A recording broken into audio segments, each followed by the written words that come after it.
If you live within 5 miles of Gulfstream Park, hide your children, lock up your women, because Trust the Prophets is on its way.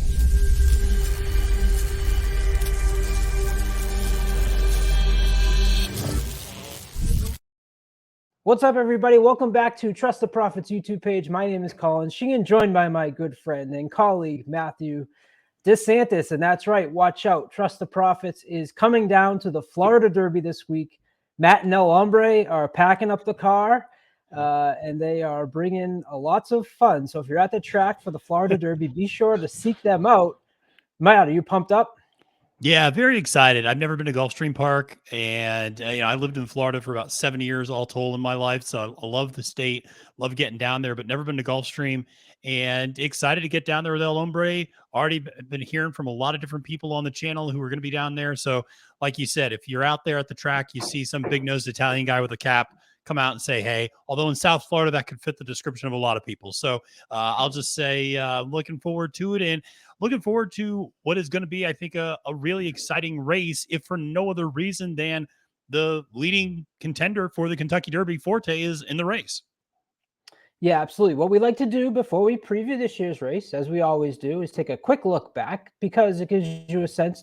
I always like to spur the memory of past Florida Derby winners. We had White Abarrio. Was that his last win?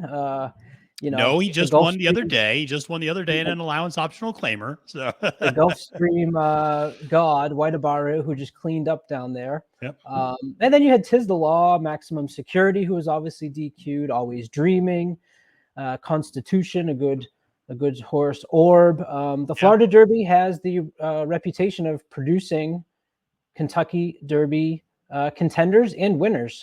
Yeah, absolutely. No, it's a very live race for horses to come out of. Tiz the Law was a horse I was really fond of. A friend of mine up in Saratoga knew a lot of the connections to that horse, and that was one I was excited about. I even really liked Known Agenda last year, or 2 years ago, I should say. That was a horse I really liked a lot. Just didn't really show up on the Derby trail the way I had hoped, but was a really impressive horse for Todd Pletcher. And obviously, you can see Todd Pletcher's name featured very prominently on this list of previous winners. That was the middle of COVID, I feel like, so it was like just a blur. So you forget about yeah, everything was run out of order. Agenda. Yeah, and Tiz the Law was the victim of the whole year when everything got all thrown out. Yep. All out of whack, and they're running the Derby in September. So we go to this year's, and I hate that they call it the Colin Florida Derby. Colin's one of my favorite horses. Did not win the Florida Derby, but his name is attached to it. But that's all good. Whenever you can see Colin, it reminds me of what a tremendous horse Colin was. So this year we have a field of 12, and what I think is interesting is, if you remember in the Rebel, and I remember we did the preview for the Rebel, and we went through 1 through 7, and then we said, well, once you get to number 7, which Blue's confidence game, all the outside horses were like tosses for us, right? Well, you have a little bit of an interesting factor here, where horses 1 through 8, 10-1, 20-1, 30-1, just go down the line and look at the odds there. Then you get to the outside, and you've got Cyclone Mischief, Fort Bragg, Forte, and WNHL. So obviously all eyes on number 11, correct? Oh, absolutely. And the post position has already been a talking point for Todd Pletcher, who complained about the post position draw and felt it was rather unfair, because remember, of course, there's a rather short run up to the first turn at Gulfstream Park. So Forte is going to have to make his way over from the 11th post and try to save a little bit of ground. Now, that said, this is obviously by the morning line, him being under even odds at 4-5 on the morning line. I think that's very fair. And I'd be stunned if he actually was 4-5. I think he'll get bet down even more. But this is a field that is very gettable. So I think that despite the post position complications, perhaps, or bias that Todd Pletcher talked about, I think ultimately he's such a versatile horse with so much capacity to either, be versatile and get on the lead or sit back from the lead. I think there's a lot of horses who are going to want to send in this race. And so for him to sit back a little bit and then move over and get maybe in the 2 or 3 path, I think is ideal. We have to keep in mind that a lot of people joining us here as we turn the calendar towards April, maybe it's their first time hearing of a horse like Forte. And I just wanted to bring up the current Kentucky Derby standings. The Florida Derby is worth 100 points. You see Forte in 4th place. If you're finally turning into the Kentucky Derby, maybe you only pay attention to horse racing around now as we lead up to the Kentucky Derby. You may be a little thrown off by seeing Forte with only 90 points, Matt, right? But yeah. The top 3 there just gained the 100 points this week, which is what vaulted them above them. But why don't you let everyone just give a quick update on how good Forte is? Yeah, I mean, he's the real deal. I mean, he's passed every single test. He's the reigning Breeders' Cup Juvenile champion. He won a thrilling race a month before that over a horse named Loggins, who we're excited to see back on the workout tab soon, and looks like he'll be coming back in the summer at Saratoga. But that was a great race in the Breeders' Futurity. He's really passed every single step along the way. Came back from a 4-month layoff last time out at the Fountain of Youth and just blew away the competition.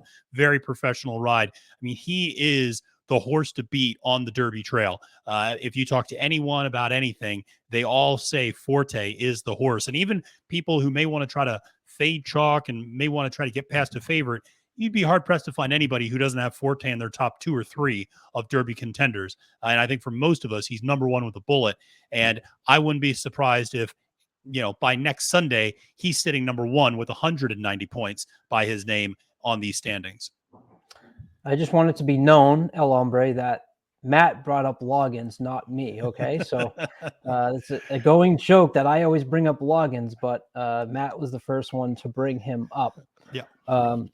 So not only is Forte really, really good, we've talked about the rest of the 3-year-old crop being and then you've got this field together here, Matt, and I just want to present a little case here to you that nobody can beat Forte here. Forte has won 3 Grade 1 races. If you're new to the channel, new to horse racing, Grade 1's the top echelon of class, as they say.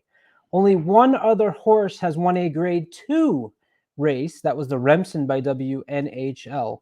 The next best victory as far as, when you're ranking the type of class of races is Cyclone Mischief with an optional claimer, 75,000. In fact, 2 horses in this race hasn't even won, and I'm going to include the 1 because the 1 has a win on the chart there, but it was through disqualification. And to me, that's always, you haven't beaten horses until I've actually seen you beat horses.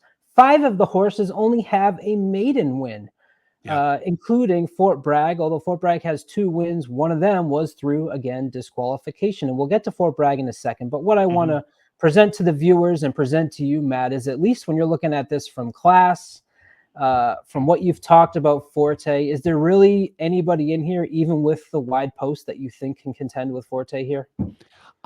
If he runs his race, no.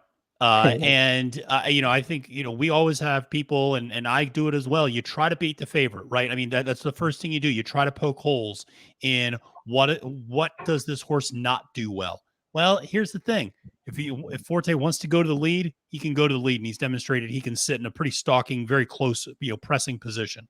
If he needs to come from the back like he did at the Breeders' Futurity, guess what? He can do that too. So he can sit 7th or 8th.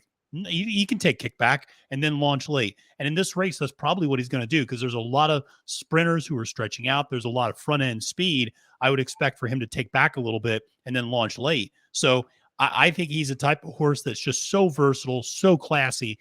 Like I said, it's really hard to poke holes in this. I think the fact that you saw a lot of horses, quite frankly, ducking this race. I mean, there's a reason why I would say the Wood Memorial is probably going to have a slightly stronger field. The Arkansas Derby certainly has a much stronger field this coming weekend. A lot of horses are going there instead of running against Forte because they think there's no chance of getting 100 points, and the best I'll do is get 40. So I think that says all it needs to say about the quality of this horse. Yeah, some great points there. Don't let me forget about Fort Bragg regarding what you just said. But first, I want to point out, you said all that early speed. If you look right in the center of the screen there, you have what I've highlighted, the 6, the 7, and the 8. That signifies horses that want to be forwardly placed, along with the E, which stands for early speed, early close to the pace. When you see all of that, it certainly sets up for a race where you're going to have a lot of horses going at it on the front. On the right side, we have the prime power. A lot of these previews we've done, Matt, those top 5, 8, 9, 10 horses have all been really, really close. Well, I present to you what you probably haven't seen before, and I keep talking about it, but we have a horse here with a 13-point difference. those horses win at least 55% of the time when they have more than a 10-point spread. So I don't know what else we can say about Forte other than it's really exciting to see a horse like this. Of course, for me, I've talked about wanting chaos. I don't know that I want chaos here because there's going to be the excuses of, well, he was way outside. It's like, you know what? Let's just see Forte, put him away. And I think the interesting angle we have now is the horse that won the UAE Derby, who we've seen all these horses beating up against each other. It's going to take someone maybe like that floats in and does something. But you had said that a lot of horses are ducking Forte because of the Florida Derby. Well, I present to you the case of Fort Bragg. We just watched the Sunland Derby with a 35-1 winner. Yeah, we did. Pull off the big upset, Wild on Ice. Fort Bragg is one of those horses that was under the Bob Baffert barn, moving to the Tim Yak team barn. Had a fairly comfortable spot out there, I think, in the Sunland Derby. Instead, they decide to fly across the country and go right into the teeth of Forte. An interesting decision for sure. What do you make of it? Well, it is interesting. Now, we should point out, I believe the Sunland Park Derby is only a 50-point prep. I believe it's not a 100-point prep. So you could say, well, listen, maybe Fort Bragg and the connections thought, if we don't win, we're probably not getting in. And so there was some concern over the fact that maybe they don't get enough points. Whereas if you finish second in this race, you're pretty much so guaranteed. And so it might be a little bit more of that dynamic. I also think it's worth saying, and I don't know if any of this is true, but I think it's worth speculating that the favorite in the Sunland Park Derby was a horse trained by Bob Baffert. Hard to figure. Fort Bragg is a former Bob Baffert horse, now trained by Tim Yak-Teen. Isn't it convenient that two Baffert horses decided not to run against each other in that particular race? So I don't know if the ownership groups overlap at all or anything along those lines, but that was a very suspicious thing that took place, because you're right, on paper looked like Fort Bragg had this kind of great opportunity to score 50 points, decides to go to Forte instead. And you could make an argument a horse like WH&L is also a horse that could easily go back up to Aqueduct for the Wood Memorial after running really poorly down at Tampa in the last Derby prep, and decides to stay down here in Florida. I'm not really sure what the connections are thinking there.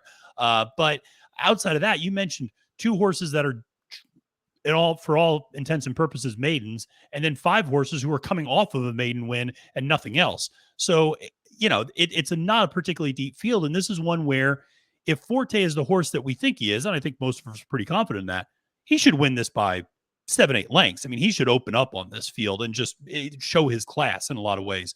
So I think chaos might not be Forte losing as much as chaos could be if Forte wins by a neck, if Forte wins by a length. If Forte gets really challenged by one of these horses, yes, maybe that horse took a huge step forward, but it might also say, maybe Forte is a little bit more vulnerable than we thought going into this. So I think there's a lot of interesting dynamics here.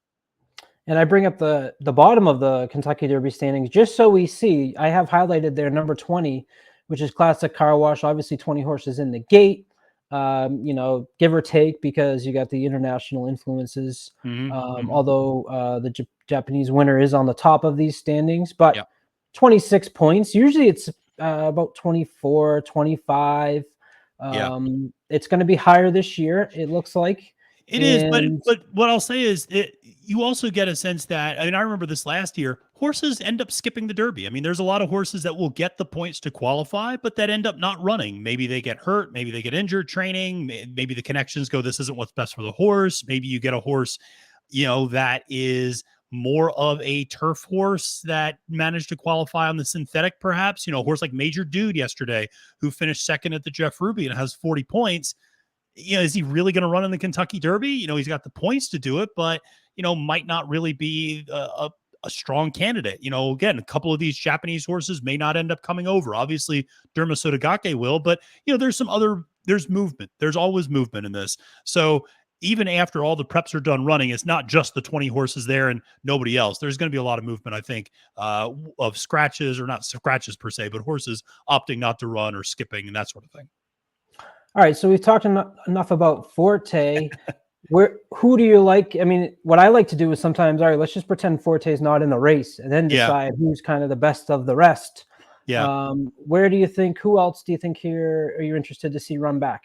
I think there's two horses that I'm interested to see run back, and one of them is going to be on the lead, which is a slight concern for me, which is Cyclone Mischief at 8-1.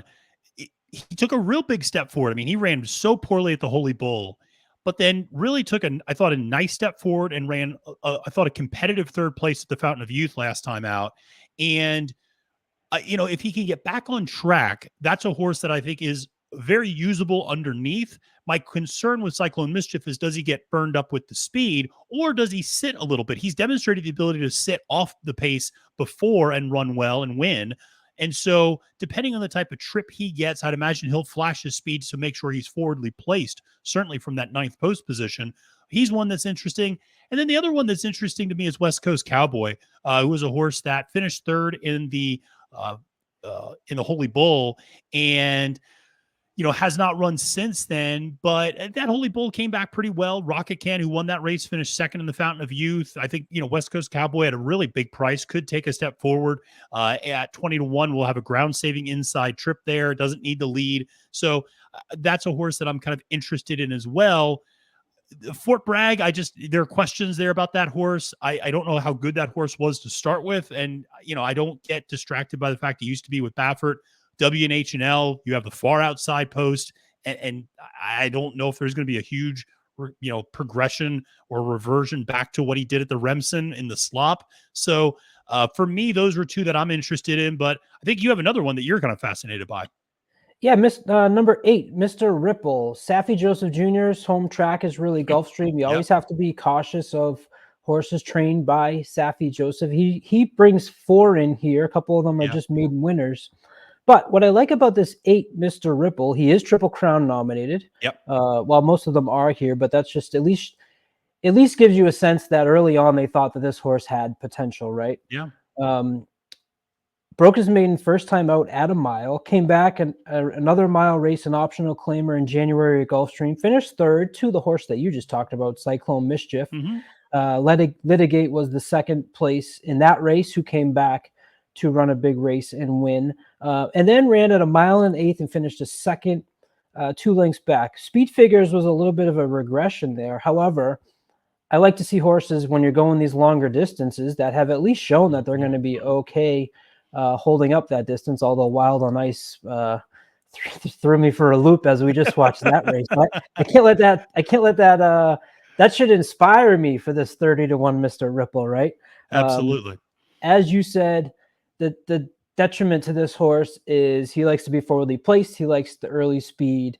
There might be too much early speed for him in here that might just cause him a little bit of trouble.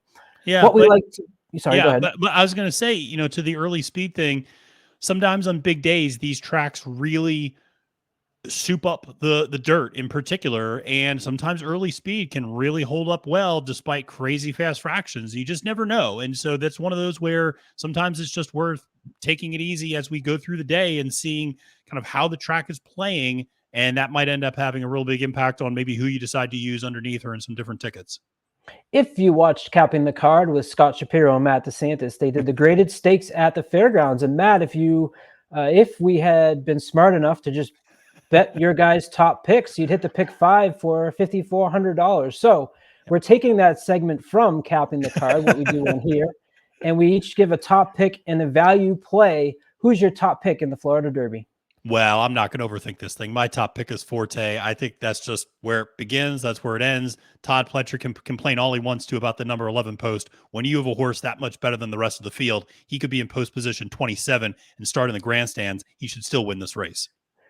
Yes, and I agree. Top pick for me is Forte. It's very hard to go against someone that's won 3 grade ones, and you look at the rest of the competition. If he gets upset here, that would definitely be the biggest upset of the Derby Trail so far, wouldn't you say?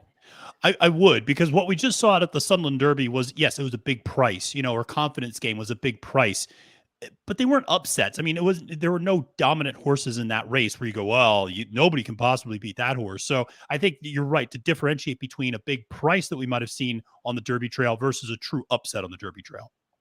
Where are you going for your value play? I'll use Cyclone Mischief. That's a horse that I think is kind of interesting to me, and I don't know what trip he's going to carve out, but he has some versatility. 8-1, he gives you a little bit of value underneath. I'd imagine all these horses are going to float up from their morning lines because Forte, I think, is going to get hammered, and I'd be surprised if he gets off any better than 2-5 in this race. For my value, I'm going to a horse that I know we're both interested in. Number 4, Yeah. Mage. This horse's third start out of the Gustavo Delgado barn, who usually does better as the horses get more runs in them. Had a very impressive maiden breaker at 7 furlongs at Gulfstream Park. Came back in that Fountain of Youth that Forte ran in. Ran a respectable fourth, hit the gate, was 5 wide, had to kind of steady a little bit. That's the horse's second start. You have to keep that in mind. And so you got other horses in here that are running for their third time, Mr. Peaks, Nautical Star. Those horses ran in maiden special weights, running in the Fountain of Youth against Forte, Rocket Can, Cyclone Mischief, and finishing fourth in that is much different than what you're seeing on the past performances for these other horses. 10-1, Saez is aboard. That's another interesting thing, right? Because as I've talked about, we want to be paying attention to what jockeys are doing and where they're going. And Saez now maybe has some questions about staying aboard Instant Coffee, right? Well, that's possible. You're right after what we saw this past weekend. And it's important to point out a horse like Mage, a horse like Cyclone Mischief did pick up some Derby points. So they have Derby points in the bank already through that performance at the Fountain of Youth, that 3rd and 4th place finish. So they're around. I mean, they're a little bit lower on the list, but they at least have accumulated some. So a 2nd or 3rd place finish from either of them is going to put them in the Derby trail in all likelihood and in the starting gate. So Mage is a horse I like a lot. I mean, we talked before we started doing this, and that's certainly a horse that you expect the best racing is ahead of him. And the fact that he overcame so many obstacles in that first graded stakes attempt, you figure there's going to be progression. And that horse showed a lot of talent on debut. So I'm excited for this horse a lot. I like that pick for you a lot. And I think that's a really good value play. Yeah, as you mentioned, you picked up 10 points in the Fountain of Youth. So obviously a first definitely gets you in. Second gets you in. Even third probably gets you close. 30 points. I'd say even fourth. Fourth is 20 at plus the 10, get you 30. As you said, some defect. So an interesting horse there to keep your eye out on. All right, everybody, look out for that scally cap. Look out for the shirt and tie, and look out for we should probably put some protection around Forte, because I've heard El Hombre's is a heat-seeking missile. We got front row tickets to the paddock on Saturday, and I might have to be holding El Hombre back so he doesn't give Forte a big smooch on the mouth, because he loves that horse. So we're excited to see it. If anybody's out on the track, please seriously do come by, say hi. We love to meet people and talk, to interact with all of our viewers and fans, and just talk horses and talk life. And it's just going to be a great time. Looks like the weather's going to be beautiful down there in South Florida, and son of a gun if there's not a team from South Florida in the Final Four as well. So Saturday night could be pretty lit in South Florida for not just horse racing fans, but for sports fans in general. Hook up with my boy Winning Angle, who went to FAU and is over the heels right now. That's great. That's great. So he'll be at Gulfstream, and if you follow him, you will find a really good party, I'm sure, yes, for Saturday night. That'll do it for us on this preview of the 2023 Florida Derby. We're getting really close to the Kentucky Derby. We thank you all for all your support. Matt has been killing it on Capping the Card. Join us Thursday. I think I'm going to be hosting Thursday as you guys are driving down to Florida. So I'll pre-warn everybody, I've been ice cold. So whatever I tell you is to just fade and pick Sean Patrick Nolan's picks. I'll be back with Doubling Down this week. The formula will be back with plenty of preview stakes. So please like and subscribe. And until next time, Matt. It's now post time.